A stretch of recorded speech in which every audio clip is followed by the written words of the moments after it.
Hey guys, it's Mitch. How's it going? We're moving on in our X-Men series to another landmark issue. We're going to take a look today at Uncanny X-Men number 200 by Chris Claremont and John Romita Jr. So just before we get into it, if you enjoy the channel, if you feel like you might want to help out a little bit, what you can do is in the description there's a link to my Patreon.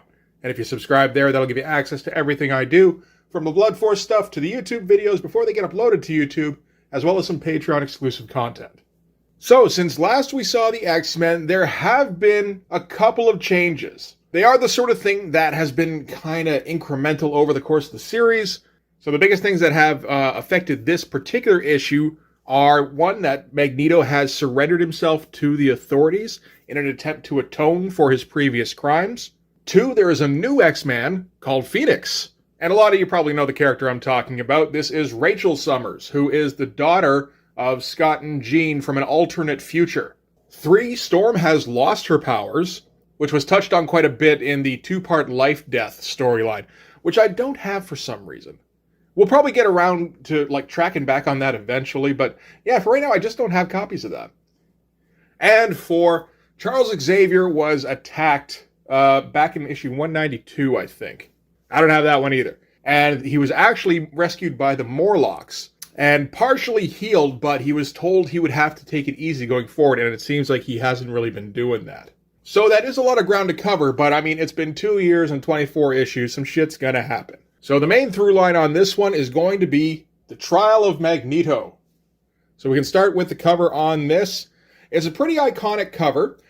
I will say, I hate this costume.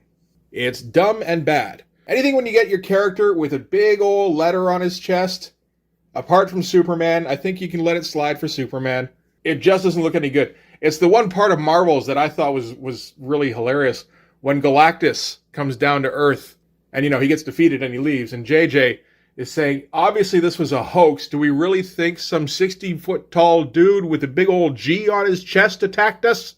The stuff in the background, it's okay. It's not great action stuff here. But just the overall impression, pretty good. This is, like I said, fairly iconic. And this is going to be the Trial of Magneto. I think I said that already. Written by Chris Claremont, penciled by John Romita Jr., inked by Dan Green. All right.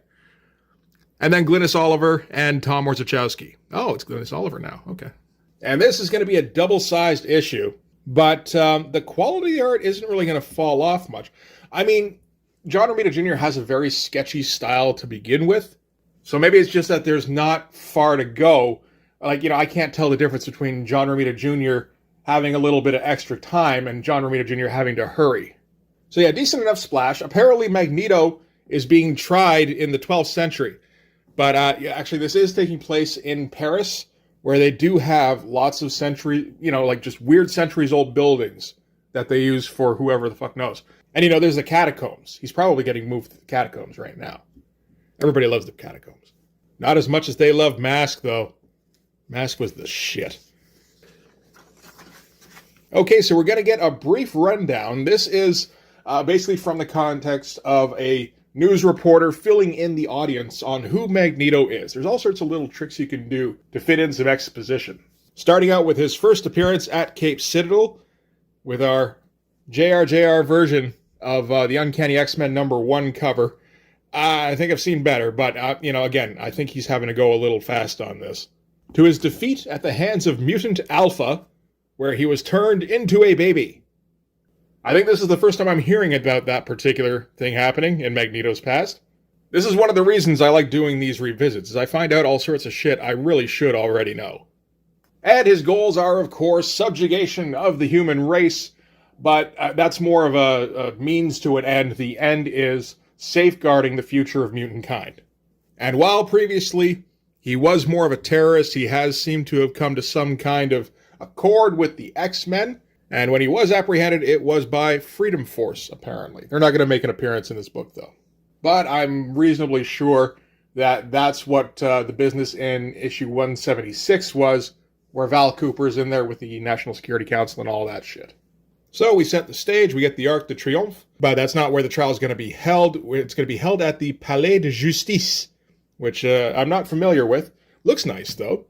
It's not overly detailed, but there's certainly enough there to make it look, Like nothing was skipped. And we get our three main characters, essentially. We get England's Attorney General, Sir James Jaspers. He's prosecuting. We get Israel's ambassador to Britain, Gabrielle Haller, and she's going to be the lawyer for the defense, and Professor Charles Xavier advising. And the trial has gathered a crowd out in front of the Palais of anti-mutant protesters, stirring up a whole lot of feelings. As, you would think it would. I mean, this is a guy who has terrorized the world for decades, and all of a sudden he's like, yo, why don't we go have a public trial? I'll tell you what, I'll turn myself in to make it easier. And from there, we're going to cut to somewhere in the Mediterranean, where there's a boat. It feels like it should be a yacht, but that's more of a tanker by the looks of it. And we get these twins who are monitoring the proceedings and planning against Xavier, Magneto, and Haller. So we'll see them again this issue. That's a decent drawing of a boat, though. That looks like more file shit. And elsewheres, also in Paris, the X-Men all of a sudden appear, because the X-Men have been away. Apparently, this is right after the events of Uncanny X-Men Annual number 9, which is this one, where the X-Men go to Valhalla and do Asgardian things, as drawn by Art Adams. And I definitely want to hit that at some point. So yeah, they reappear. A lot of them are still in their Asgardian garb, including Wolverine in like his full-on barbarian-looking outfit. That's a great-looking panel. That's a whole bunch of dudes. No background whatsoever. I mean, I'm willing to let it slide, considering how good the drawing is, I think, in this case. Probably the colorist should have helped out in some way, but I guess just let it stand. This isn't a bad drawing either, of like the countryside, actually. And we get a note from Ann Nesenti, telling us, if you want to know where both teams have been and what they've been up to, this is the X-Men and the New Mutants at the same time. Read New Mutants Special Edition number 1 and X-Men Annual number 9, on sale now. From Ann N., who will really and truly shoot Chris if he ever pulls as stupid a scheduling stunt as this again, and she really means it. So, the X-Men are back on Earth, but they're not sure where, because they asked to go home, but they figure by that, the Asgardians interpreted it as teleport us to where Professor X is. So their first order of business is to teleport out. Phoenix has to distract them all telepathically, which it seems to like something she has to do fairly often. And then, yeah, they're all able to leave after that. I'm not a fan of how JRJR draws Nightcrawler. Like his face. Honestly, I'm right at the point now. I don't like how JRJR does any faces at this point. This profile of Storm looks good. Everything else looks vague and unsure. Particularly, again, we just got off Paul Smith. It's not bad. There's a ton of stuff going on every page here. It's just, I was really enjoying the fresh and clean look. And now we don't have anything like that anymore. So from there, we're going to jump to Poland in a Red Army base, which is going to get attacked by some sort of laser here and then blown apart by some sort of soldiers. And we get the impression later on that they actually slaughtered all the soldiers there. And then at the end of it, they put some graffiti on one of the busted tanks saying, "Free Magneto," signed the X-Men, helpfully. And later that night, somebody's explaining to Professor X about what's been going on and how the X-Men are being framed. And he gets rightfully worried about this, which starts a small incident with his heart, which seems to be happening more and more often. And at that, Cyclops comes in, he hears about what's going on with the X-Men, and he expresses his concern to Professor X about the public backing of Magneto. Like, from a philosophy standpoint, he's in a little bit of a quandary, because he's got to back Magneto for the whole, mutant solidarity thing, but Magneto is literally their oldest foe. And as he says here, he's tried more than once to kill him. But Professor X ultimately boils it down to, okay, so if you don't want to find out what's behind this for Magneto, do it for the X-Men. We got to clear our name. That kind of thing. And from there, we're going to cut to the trial itself. First, we're going to hear from the prosecutor, who makes a pretty good argument that Magneto sees himself as, kind of a liberator figure, when that simply isn't the case. He has killed, he has robbed, he has destroyed. And as he says more than once, he has brought the world to the brink of Armageddon. In the meantime, there is no real evidence of the kind of oppression he talks about, which is, it's a bit of a flimsy argument, but it's the kind of argument you would put forth at a court, I suppose. There are no slave camps for mutants. There is no country where it's illegal to be a mutant. Yes, there may be prejudice, but there's laws in place to sort of get in the way of that prejudice. Now, of course, it does depend on people to enforce those laws, but that's kind of beside the point here. And from there we cut to probably another military base, this time in West Germany. So they're moving constantly west, where first a plane gets shot down and then the base is completely burned to the ground. And again, Free Magneto signed the X-Men. And these attacks are having their intended outcome, where they're stirring up unrest with the mob that's forming outside of the palace. Some decent enough explosions and stuff. I like the way he's doing the smoke here. That looks right. Then we get to the defense making their opening statement. And first they're going to argue from a place of motivation, where maybe freedom fighters are subject to, slightly different punishments than people who do, like violent crimes or who steal or, that sort of thing. Then they're going to move on to the kind of the crux of their argument, which is that basically this is not the same Magneto that has been attacking humanity for decades. Because when he got turned into a baby and then, aged up and all that shit, that was essentially the end of his life. He's had a life sentence. Really, he should only be tried on any misdeeds he's carried out since then, which the prosecution thinks is horseshit, but try arguing that, It is one of those things that kind of crops up in the Marvel Universe. It's like, oh, fuck, what are the legal ramifications of being turned into a baby? At the very least, it is kind of an interesting argument. For a double-sized issue, we are getting a whole bunch of exposition, dialogue. It's not like Claremont is wasting any time in this. This issue is kind of packed, at least with discussion, if nothing else. So, back in another part of Paris, the X-Men have to try and figure out where these terrorists are going to strike next, because they've got to stop them from doing this shit and fucking with their name. And they've got 8 members, so what they're going to do is they're going to break into teams of 2 and try and cover as many locations as they can. Nightcrawler brings up, should we maybe call in the New Mutants on this? Storm immediately says, nope, they're kids, they're to be left out of this, which is the same thing that Professor X said. I think it was in Uncanny 168. And the X-Men are going into a situation where they're facing people who have killed mercilessly already. And they're not going to expose the New Mutants to that. And if the worst happens, they're going to need somebody to pick up where they left off. And Cyclops points out they can't call on their usual friends like the Avengers or the Fantastic Four, something like that, because they're just as likely to arrest them as anything else. And by the time they explain themselves, it would already be too late. So, naturally, the X-Men are on their own. And cutting back to the courtroom, the judge finds for the defense. So they are not going to be trying Magneto for any of his crimes before babydom. Interesting turn of events, and kind of moving things along pretty quickly. And the crowd doesn't like to hear that too much. Magneto, though, is optimistic. It's like, well, shit, if we're only doing my most recent crimes, I maybe have a chance in this. Except then, the prosecution is going to call up Commander-in-Chief of the Soviet Navy's Strategic Missile Submarine Force. Because not too long ago, Magneto sunk a nuclear submarine, killing everybody on board. And we knew that was going to come up again soon. I didn't know it was going to come up in this one, though. So now we're going to cut to the different X teams. We've got first Phoenix and Cyclops. They don't say where they are, but these are just various locations that could potentially be targets for whatever this invading force is. Now we've got Storm and Rogue, and of course this is Powerless Storm. We've got Colossus and Nightcrawler, and we've got Logan and Shadowcat. And then there is a big ol' skaboom, and it turns out it's Colossus and Nightcrawler's location that's going to get attacked first. Again, don't like his version of Nightcrawler's face. I do like these candid shots of the X-Men, though. Again, these backgrounds are pretty good. They're kind of scratchy. Dan Green's good at that shit, of course. But again, more than enough detail so that we don't feel like there's any skimping going on.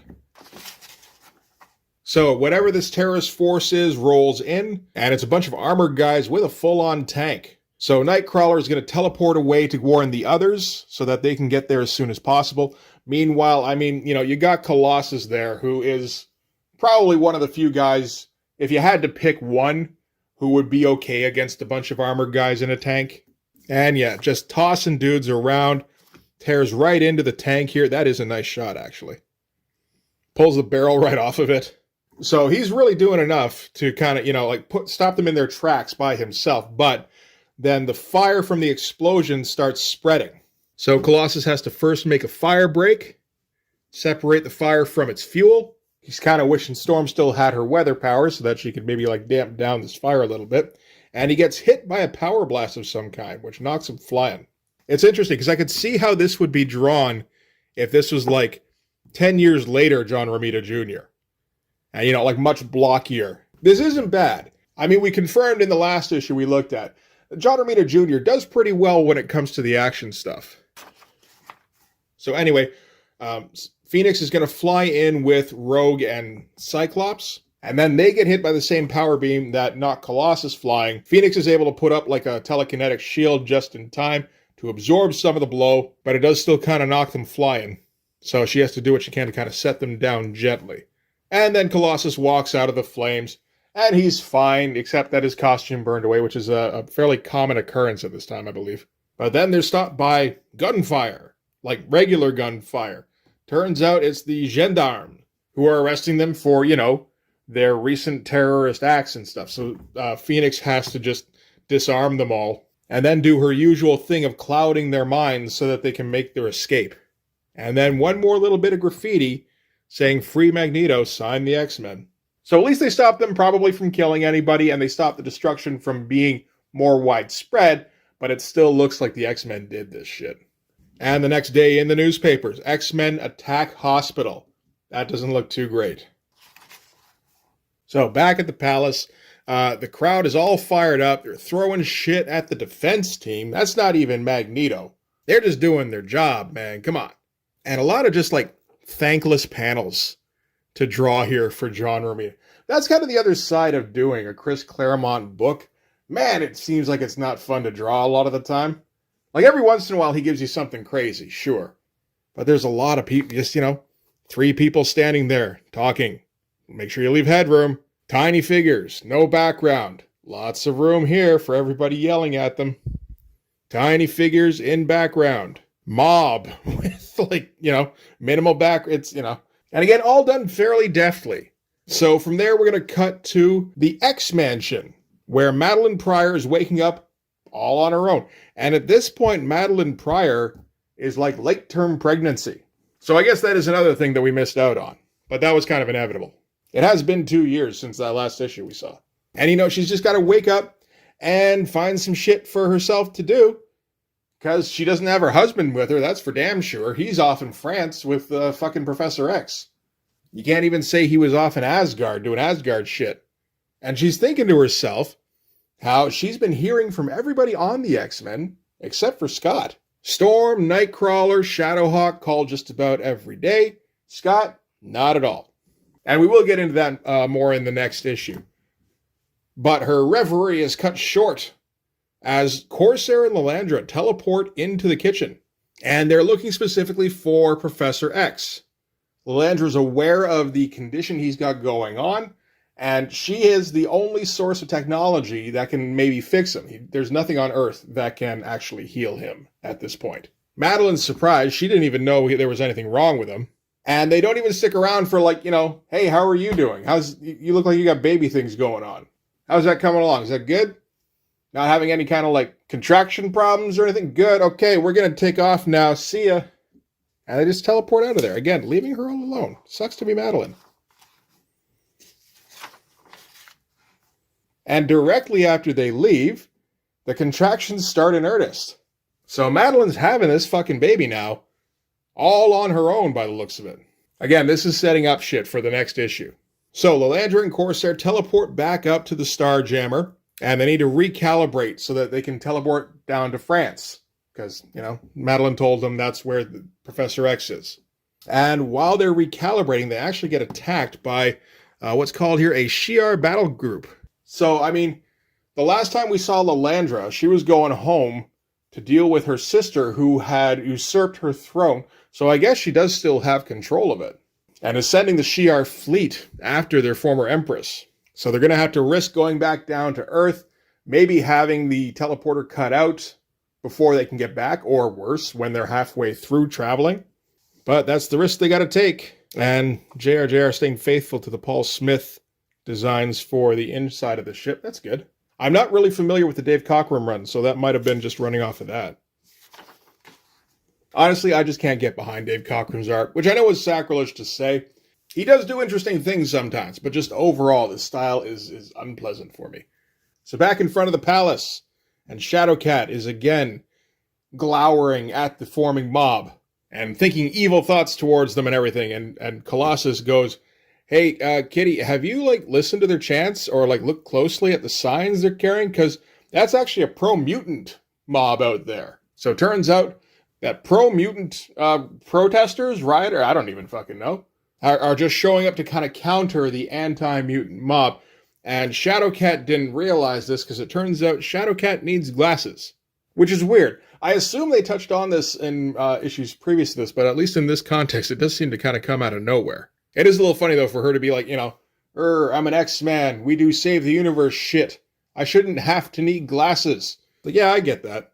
And inside the palace, the trial is carrying on, where we get the Vice Commander-in-Chief of the Soviet Navy, who's going to debrief about what happened with the nuclear sub that Magneto sank, and all hands aboard. And the defense, of course, points out, "So what kind of weapons did you guys carry?" He's like, "Well, nuclear missiles and shit." "Oh, yeah? Did you maybe fire some of those nuclear missiles at Magneto?" And he goes, "Yeah, in self-defense, we were provoked. He said he was going to take us over." He's like, "Okay, so when he sank your submarine, wasn't that also kind of self-defense?" But, just showing that the trial is progressing and the defense is doing their best to kind of muddy the issue, which is what, they have to do. And with the X-Men here, they've been able to determine that the beam that hit Colossus and also hit Cyclops and Phoenix and Rogue was organic in nature. So it was not a laser. It was more along the lines of Cyclops' eye lasers. And that kind of power is tough to hide. So Phoenix, who in the future is used as a bloodhound to hunt down runaway mutants, is asked to do this again, which is that's a little unpleasant. But, too much at stake here. We can't go having these guys attacking with no notice. We need minimal notice. So at this point, Magneto is going to give his sort of defense of himself speech, where, he's like, "All of my actions have been for the preservation of mutants. Humans are unpredictable and aggressive, and with a long history of some heinous shit. I was convinced the only way to combat that was to proactively grind you under my boot heel. But I have since learned that that is a bad way to go. Shouldn't do that. So here I am saying, sorry about the grinding. Maybe just take it out on me and not the mutants. That's all I ask." Again, thankless shit to draw. Just 2 straight pages of Magneto talking to rows of people. Oh man, that's tough. How do you keep that interesting? Well, he kind of didn't really find a way. There's a lot of just close-ups on Magneto's face. The face doesn't change a whole lot from panel to panel. But, you really got to think to try and keep it interesting. And he's on a tight schedule. Yeah, I don't blame him for not coming up with something more on this. And it's just a 2-page spread. So from there, we're going to cut to the Seine. I think that's how that's pronounced. Where a tourist boat of some kind is cutting through. Again, nice backgrounds. And the X-Men immediately attack, which doesn't look great. But turns out the tourist boat is full of more of those armored dudes. So as long as witnesses see the armored dudes, and then live to tell other people, hey, there were armored dudes on that ship, then the X-Men look okay. Otherwise, it just kind of looks like the X-Men attacked a boat. And we got a pretty truncated fastball special here, going right to left. Don't think that's the best way to go. You want that going forward. Maybe a little bit of inexperience there. And we just get a bit of a breakdown on what's going on panel to panel from Claremont here. This armor's tough, but not tougher than adamantium claws. Let me tell you about the adamantium claws.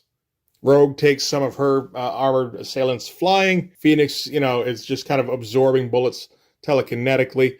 Shadowcat's trying to phase through the armor to see if she can short it out, but apparently there's backup systems in place.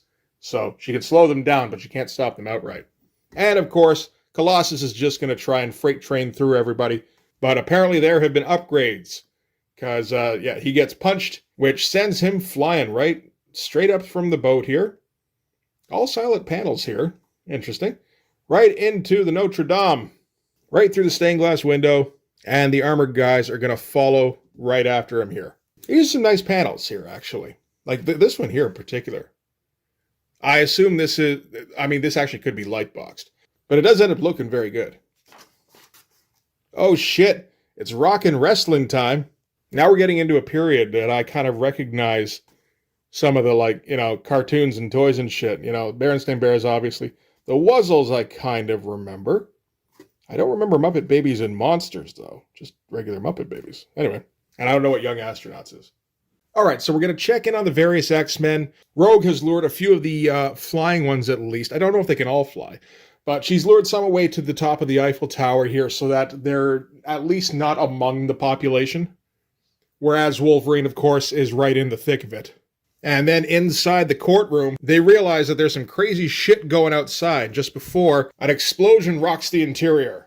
Stuff's all fine, but, just kind of competent. So this is Fenris. This is, as far as I know, the first appearance of Fenris, who are a twin brother and sister act. And when they have their hands joined, they can do, power blasty stuff. So now that the X-Men are distracted, they're going to confront Magneto directly here. And in case they're not sure which one he is, he's helpfully got that big ol' M on his chest to help identify him. Back on board the boat, Storm directs Nightcrawler to help thin out the opposition a little bit. So he teleports a whole bunch of them over the side. And I'm guessing those aren't the flying ones, because they don't come back up. Although I think they've got, life support in those suits anyway. And at that point, Shadowcat and Phoenix notice that there's crazy shit going on inside the palace, where Magneto's deflecting Fenris's energy bolts. But then they blast away at the floor, supporting him, and he starts to fall through, as well as Xavier and the prosecuting lawyer and the defense lawyer. And the defense lawyer is all, he's looking for he's the JJ in this particular scenario, where he's looking for any reason to vilify Magneto. I mean, that's his job, too, but he does seem to actually feel that way as well. So they all hit the bottom here. Magneto starts to tend to the other humans, including the judge. The judge is down here, too, actually. Substitute JJ doesn't want him anywhere near him. And at that moment, Fenris comes back down again. But as soon as they touch down, the ground starts to envelop them, because Phoenix is in here, and of course, Phoenix is a world-class telekinetic. But Fenris easily obliterate the obstacle here. They blast Phoenix out of the way, and they ask Magneto if he would sacrifice himself for these humans. And Magneto says yes, because he figures they're lying anyway. They're not going to let the humans live if Magneto surrenders himself. I think they're just giving him a chance to show his true colors kind of thing. But while they're deliberating, Charles Xavier has noticed that they only shoot when their hands are joined. So he dives to try and break their hands apart, and at that point they don't have any powers that they can actually use. So JJ gets a hold of the sister, and he's about to bash her head in with a rock. But Magneto stops him, and the judge backs him up, since at this point Magneto could theoretically crush them both, but he refrains because he's being merciful, which, of course, makes him look good in front of the judge here.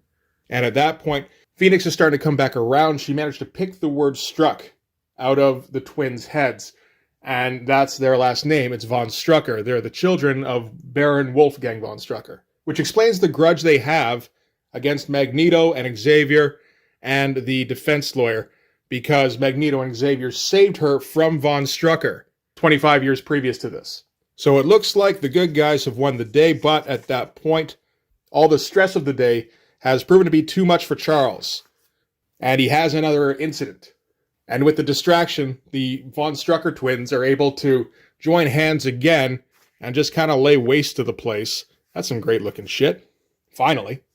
John Romita Jr. hasn't had a ton of opportunities to draw some cool shit, but it feels like he hasn't taken a lot of the opportunities he got. maybe a byproduct of going too fast or maybe just not knowing when to pick his spots just yet.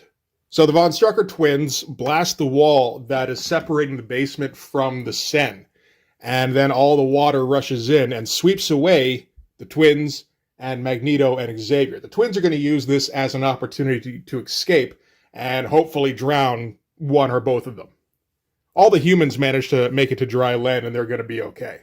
But of course, Magneto is able to get a hold of Charles and pull him back up to the surface. And Charles at this point is dying. His heart couldn't take this strain, and he is at this moment slipping away. And it's at this time that Charles asks Magneto to take over in his stead, to be the head of the school and run the X-Men. And Magneto doesn't want to do it because, his past for one thing, but he just doesn't have the temperament for that kind of job. But, it is Charles's dying wish, so he does eventually accede to it. And at that moment, Corsair and Lilandra are able to teleport in. That's some pretty good timing. And of course, Lilandra has access to the only technology in the vicinity that could potentially save Xavier on board the Starjammer. So they're going to take Charles on board the ship. Magneto's going to stay behind. And now he gets to lead the X-Men, who he has tried to kill so many times before. So the courtroom is destroyed, but there's still, I guess, enough of it to issue a final proclamation. I'm pretty sure this kind of thing would be like, okay, we'll reconvene in other quarters, or we'll come back to this locale once it's repaired in 2 years. In the meantime, Magneto can sit in jail. But the judge has seen enough, and I guess she's the one making the decision. There's no jury in this case, I guess. So this part gets a little confusing, actually. So she says that, as things stood, if Magneto had been found guilty, she probably would have accepted a plea of mitigation of sentence. So, not a full-on acquittal, but just not a death sentence. But that has all been rendered moot. Somehow, whatever a court of law decides, his fate and the X-Men's is now before the court of public opinion. The people of the world will determine their innocence or guilt, and whether their story has a truly happy ending. So I'm not sure exactly what that means, whether the trial is still ongoing, whether it's been resolved somehow so that Magneto has been acquitted. It seems like that's the case. I guess you had to wrap things up somehow, and it seems like Chris Claremont wanted to make this a fairly involved trial, and you can't exactly wrap that up in one issue. So this is just kind of a shortcut ending, which isn't the best, but it does kind of just move us on to the next thing. And Phoenix scans the area. She can't find any trace of Professor X, but, out by the gardens, Magneto swears to Charles that come what may, he will be true to his word. And that's it for Uncanny X-Men number 200. So going forward, Magneto is going to try and be the Professor X of the X-Men. I don't believe he's particularly successful at that. And actually, I think he spends a lot of time with the New Mutants. But as for Professor X, that's the last we're going to see of him for a long time, actually. They are going to take him back to the Shi'ar Empire and fix him up. But we're not going to see him again until Uncanny number 275, which I did already do a review of. So this really is like a new chapter kind of thing. It's smart to do it on something like 200, because this is one of those issues that's going to get the most people buying it. So if you get the most possible people buying it and, subsequently reading it, then most people know what's going on with the X-Men going forward. So just have the most change in that issue, right? It's interesting stuff. The art, for the most part, is fairly pedestrian. John Romita Jr. would eventually get to the point where his visuals were pretty good. Maybe not like, top shelf kind of stuff, but like the next shelf down. But at this point, he really is just it feels like he's just kind of going really fast to try and make that deadline. And just, making sure everything is clear. And that's good enough for now, to be honest. The story wasn't too bad. This isn't like Uncanny 170 with the fucking knife fight with the Morlocks and all that, which is, again, one of my favorite issues of all time. And it's not the next issue, which is also an extremely momentous issue where some heavy shit goes down. But it is momentous in its own right, and it's kind of packed. There's an awful lot, at least an awful lot of philosophy being thrown around, which is important sometimes in X-Men. Anyway, tomorrow we're going to wrap up our X-Men week with Uncanny X-Men number 201, but that's going to do it for this one. Thanks very much for watching. If you like this video, please hit like, hit subscribe, hit the notification so you know when the next one's coming out. Go over and subscribe on my Patreon. That'll give you access to everything I do, from the Blood Force stuff to the YouTube videos before they get uploaded to YouTube, as well as some Patreon exclusive content. You can also follow me on Instagram and DM me there for commissions, and you can go and join the Blood Force Discord server. But yeah, that's going to do it. Thanks again for watching. I'll see you guys in the next one. Bye-bye.